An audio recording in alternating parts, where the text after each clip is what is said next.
يا أيها الذين آمنوا أطيعوا الله وأطيعوا الرسول ولا تبطلوا أعمالكم. السلام علیکم ورحمۃ اللہ وبرکاتہ. الحمد للہ رب العالمین والصلاة والسلام على رسوله الكريم وعلى آله وصحبه أجمعين. أما بعد، عن أنس رضي الله عنه قال: كان أصحاب رسول الله صلى الله عليه وسلم ينتظرون العشاء الآخرة حتى تخفق رؤوسهم ثم يصلون ولا يتوضؤون. رواه أبو داود في سننه في كتاب الطهارة. معزز سامعین کرام، جن چیزوں سے وضو ٹوٹ جاتا ہے، کل میں نے بتلایا تھا کہ صرف انہی چیزوں سے وضو ٹوٹے گا جو حدیث سے ثابت ہو، جو نبی اکرم صلی اللہ علیہ وسلم کی تعلیمات سے ثابت ہو. اور اس سلسلے میں کل میں نے بتلایا تھا کہ آدمی کے آگے سے یا پیچھے سے، یعنی پیشاب کرنے کے مقام سے یا ٹوائلٹ کے مقام سے کچھ بھی نکلے گا وضو ٹوٹ جائے گا. ہوا کی صورت میں ہو یا کسی بھی چیز کی صورت میں ہو، آگے یا پیچھے سے کچھ بھی نکلے گا اس سے وضو ٹوٹ جائے گا. البتہ ہوا خارج ہونے کے تعلق سے ایک بات ہمیشہ ذہن نشین رہے کہ آدمی عموماً نماز میں ہوتا ہے تو شیطان ٹوچے مارتا ہے، اس سے ایسا لگتا ہے کہ ہوا چھوٹی ہے. تو ایسی صورت میں آدمی کو چاہیے کہ وہ یقین کرے کہ اس کو ہوا چھوٹا ہے یا نہیں چھوٹا ہے. اور یقین کرنے کی شکل کیسی ہوگی؟ یا تو آواز سنائی پڑے گی یا نہیں تو وہ معلوم ہوگا. تو ایسی صورت میں وضو ٹوٹ جائے گا. دوسری بات ہم نے یہ بھی بتلایا تھا کہ جن چیزوں سے غسل واجب ہو جاتا ہے ان سے بھی وضو ٹوٹ جاتا ہے. جن چیزوں سے غسل واجب ہوگا، مثلا آدمی کو احتلام ہو گیا یا بیوی سے ضرورت پوری کیا، اس کے بعد غسل واجب ہوتا ہے تو اس سے وضو بھی ٹوٹ جائے گا. تیسری بات، اگر انسان سو جائے، اس طرح سے سو جائے کہ اس کا احساس اور شعور بالکل ختم ہو جائے، تو اس طرح سے سونے سے وضو ٹوٹ جائے گا. کیونکہ اس سلسلے میں اللہ کے رسول صلی اللہ علیہ وسلم کی حدیث ہے. حدیث کے راوی علی بن ابی طالب رضی اللہ عنہ ہے. حدیث سنن ابی داؤد کتاب الطہارہ باب فی الوضوء من النوم، حدیث نمبر 203.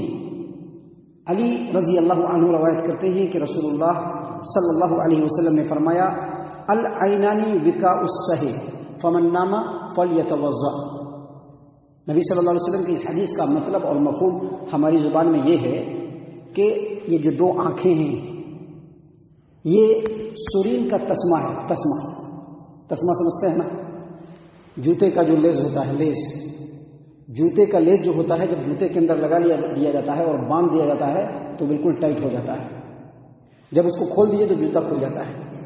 اگر پورا تسمہ ہٹا دیجیے بالکل ایسے پھلک جائے گا جوتا. بالکل ویسے ہی یہ جو آنکھ ہے وہ سرین کا تسمہ ہے، سرین کا ڈھکن ہے کہ جب تک آنکھ کھلی ہوئی ہے ہر چیز کے اوپر کنٹرول ہے. جب آنکھ بند ہو جائے گی، آدمی سو جائے گا تو پھر کنٹرول نہیں رہتا ہے. اسی لیے نبی اکرم صلی اللہ علیہ وسلم نے کیا فرمایا؟ فمن نام فلیتوضأ. اگر کوئی آدمی سو جائے تو اس کو چاہیے کہ وہ وضو کرے. سامعین کرام، اس سے یہ پتہ چلتا ہے کہ سو جانا یہ وضو کے ٹوٹ جانے کی، سو جانا جو ہے یہ وضو کے ٹوٹ جانے کی علامت ہے. اگر آدمی سو گیا تو وضو ٹوٹ گیا. اس سلسلے میں ایک اور حدیث ہے جو ہم نے اس سے پہلے بھی آپ کے سامنے پیش کیا تھا. صفوان بن عسال رضی اللہ عنہ اس حدیث کے راوی ہیں، اور یہ حدیث سنن ابن ماجہ ابواب الطہارہ حدیث نمبر 478 نمبر کی روایت ہے. صفوان بن عسال رضی اللہ عنہ روایت کرتے ہیں کہ نبی صلی اللہ علیہ وسلم ہم لوگوں کو حکم دیا کرتے تھے کہ ہم لوگ 3 دنوں تک موزے کو نہ اتاریں، یعنی 3 دنوں تک موزہ پر مسح کرتے رہیں. الا یہ کہ آدمی اگر جنبی ہو جائے گا تو پھر وہ موزہ اتار لے گا. لیکن پھر نبی صلی اللہ علیہ وسلم نے آگے کیا فرمایا؟ وَلَكِن مِّنْ غَائِطٍ وَبَوْلٍ وَنَوْمٍ.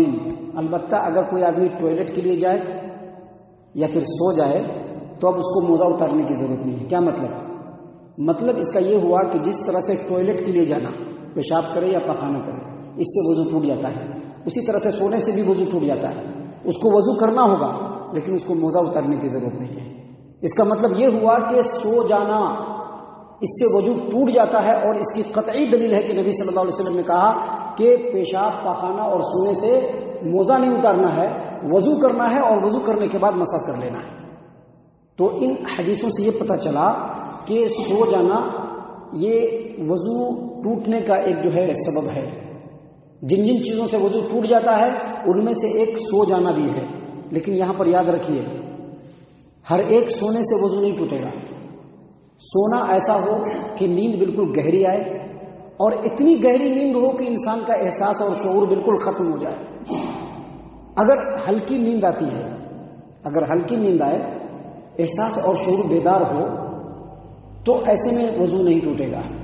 اس سلسلے میں دیکھیے حدیث جو ہم نے سب سے پہلے آپ کے سامنے پیش کی، سنن ابی داؤد کتاب الطہارہ حدیث نمبر 200، انس بن مالک رضی اللہ عنہ کہتے ہیں کہ نبی اکرم صلی اللہ علیہ وسلم کے زمانے میں صحابہ کرام عشاء کی نماز کا انتظار کیا کرتے تھے، یعنی نبی صلی اللہ علیہ وسلم ذرا دیر سے عشاء کی نماز پڑھتے تھے۔ اس سے یہ بھی پتہ چلتا ہے کہ عشاء کی نماز ہی وہ واحد نماز ہے جس کو دیر سے پڑھنا افضل ہے۔ ابھی فجر کی نماز ہے، ظہر کی نماز ہے، عصر کی نماز ہے، مغرب کی نماز ہے، ان نمازوں کو اول وقت میں پڑھنا فرض ہے، اول وقت میں پڑھنا جو ہے افضل ہے، بہتر ہے، لیکن عشاء کی نماز کو دیر کر کے پڑھنا افضل ہے، کیونکہ نبی صلی اللہ علیہ وسلم عشاء کی نماز کے لیے دیر سے آتے تھے۔ ایک بار نبی صلی اللہ علیہ وسلم بہت دیر کو آئے، اور بہت دیر سے آنے کے بعد کیا کہا کہ اگر میری امت کے اوپر شاق نہ گزرے تو عشاء کا یہی وقت میرے لیے بہتر اور پسندیدہ ہے۔ تو عشاء کی نماز کو نبی صلی اللہ علیہ وسلم دیر سے پڑھتے تھے، اسی لیے صحابی رسول انس بن مالک کہتے ہیں کہ کانا اصحاب رسول اللہ صلی اللہ علیہ وسلم ينتظرون العشاء الآخرہ، صحابہ کرام رضی اللہ عنہم عشاء کا انتظار کیا کرتے تھے۔ لیٹ ہونے کی وجہ سے نیند کا جب غلبہ آتا تھا تو نیند کے غلبے کی وجہ سے اونگنے لگتے تھے، ایسے اونگنے لگتے تھے، اور اونگنے کی وجہ سے سر جو ہے وہ جھکنے لگتا تھا۔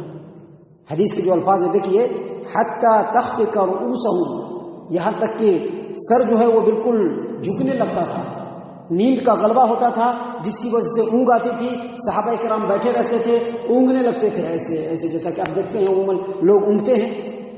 اور اس کے بعد صحابی رسول کہتے ہیں کہ ثم یصلون ولا یتوضؤون، اونگتے رہتے تھے۔ جب نبی صلی اللہ علیہ وسلم آتے تھے تو سب بیدار ہو جاتے تھے فوراً، اور پھر اٹھ کر کے نماز پڑھتے تھے اور وضو نہیں کرتے تھے۔ اس سے یہ پتہ چلا کہ اگر ہلکی پھلکی نیند ہو، اونگ ٹائپ کی بھی نیند ہو، تو اس سے وضو نہیں ٹوٹے گا۔ وضو ایسے نیند سے ٹوٹے گا جو بالکل گہری ہو جائے اور جو انسان کے احساس اور شعور کو بالکل ختم کر دے۔ سامعین کرام، مفتی عام سعودی عرب، سابق مفتی عام سماحت الشیخ عبدالعزیز بن عبداللہ بن باز رحمہ اللہ نے اس سلسلے میں یہی فرمایا کہ ایسی نیند جو گہری ہو، جس سے احساس اور شعور انسان کا ختم ہو جائے، اس سے وضو ٹوٹ جائے گا۔ لیکن اگر نیند ہلکی ہے، احساس اور شعور ختم نہیں ہو رہا ہے، تو اس سے وضو نہیں ٹوٹے گا۔ اس کا سیدھا سادہ جو مطلب ہے وہ یہ کہ اگر آدمی کو اونگ آ رہی ہو، اس سے چاہے اس کا سر اور جسم کتنی زور سے کیوں نہ جھول رہا ہے، اونگ سے نیند نہیں، وضو نہیں ٹوٹے گا۔ اگر آدمی بالکل سو جاتا ہے، چاہے وہ بیٹھ کر کے سوئے، چاہے وہ لیٹ کر کے سوئے، چاہے جس طرح سے بھی سوئے، اور سو کر کے بالکل اس کا احساس اور شعور ختم ہو جائے، تو اس میں اس کا وضو ٹوٹ جائے گا۔ یہاں پر ایک بات اور یاد رکھیے، اونگ اور نیند میں بہت فرق ہے۔ نیند کس کو کہتے ہیں؟ نیند کہتے ہیں ایسا بوجھل پردہ جو انسان کے دل پر جب آ جاتا ہے تو آ جانے کے بعد اس کے جو ظاہری احساس ہے وہ بالکل ختم ہو جاتے ہیں۔ مثال کے طور پر ہم رات میں سوتے ہیں، ہم رات میں کتنی مرتبہ کروٹ بدلتے ہیں ہم کو پتہ نہیں چلتا ہے، حالانکہ میرا جسم کھیل رہا ہوتا ہے، ہمارا جسم کھیل رہا ہوتا ہے، کبھی ادھر گھومتے ہیں، کبھی ادھر گھومتے ہیں، کبھی ہاتھ ادھر چلا جاتا ہے، کبھی ہاتھ ادھر چلا جاتا ہے، لیکن آدمی کو احساس نہیں ہوتا ہے۔ تو ظاہری جو احساس ہوتا ہے اس کے کٹ جانے کی وجہ سے نیند آتی ہے۔ جب نیند آتی ہے تو دل پر اتنا موٹا اور بوجھل پردہ پڑ جاتا ہے کہ انسان کا جو ظاہری جو احساس ہے وہ بالکل ختم ہو جاتا ہے۔ ایسی صورت میں اگر انسان کو ریا خارج ہوگا پتہ نہیں چلے گا۔ اسی لیے اللہ کے رسول صلی اللہ علیہ وسلم نے کہا کہ نیند آ جائے تو ختم، وضو ٹوٹ جائے گا. لیکن اونگ جو ہوتی ہے اونگ میں بھی پردہ ہی پڑتا ہے دل کے اوپر، لیکن صرف باطنی احساس ختم ہوتا ہے، ظاہری احساس ختم نہیں ہوتا ہے. فار ایگزامپل آپ کو اگر اونگ آئے گی، کتنا ہی نیند کا غلبہ کیوں نہ ہو، اگر نیند نہیں آیا ہے اونگ آ رہا ہے، آپ ایسے کیجیے گا، پھر جیسے کہ آپ کا احساس بیدار ہوگا فوراً اپنی جگہ پر آ جائے گا. کیا ہوا؟ باطنی احساس تو ختم ہے لیکن ظاہری احساس ابھی باقی ہے، جس کی وجہ سے اونگ سے نیند نہیں ٹوٹے گا، اونگ سے وضو نہیں ٹوٹے گا، لیکن نیند سے وضو ٹوٹ جائے گا. اتنا یاد رکھیے. تو اس طرح سے 3 چیزیں ہمارے سامنے آئی. پہلی چیز یہ کہ پیشاب، پخانہ یا پھر ہوا چھوٹنا، آگے اور پیچھے سے کوئی بھی چیز نکلے اس سے وضو ٹوٹے گا. دوسرا، جن چیزوں سے غسل واجب ہو جاتا ہے اس سے بھی وضو ٹوٹ جائے گا. تیسرا، اگر آدمی اتنی گہری نیند میں سو جائے کہ جس سے اس کا احساس بالکل ختم ہو جائے تو اس سے بھی وضو ٹوٹ جائے گا. ابھی اس سلسلے میں اور بھی باتیں ہیں جو انشاءاللہ کل اور کل کے بعد کے درسوں میں ہم آپ کے سامنے پیش کریں گے. اللہ تعالیٰ سے دعا ہے کہ اللہ تعالیٰ ہم تمام کو ان تمام باتوں کے اوپر خوب غور و فکر کرنے کی توفیق عنایت فرمائے، اور جو کچھ اللہ اور اس کے رسول صلی اللہ علیہ وسلم کی تعلیمات میں سے ہم سیکھ رہے ہیں اللہ تعالیٰ ان کے اوپر ہم تمام کو عمل کرنے کی توفیق عنایت فرمائے.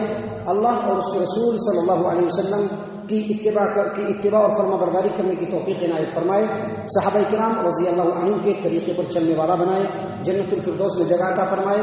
اے اللہ ہم تمام کو جہنم سے پناہ دے. اے رب العالمین ہم تمام کو جہنم سے پناہ دے. اے مالک الملک ہم تمام کو جہنم سے پناہ دے. آمین ثم آمین.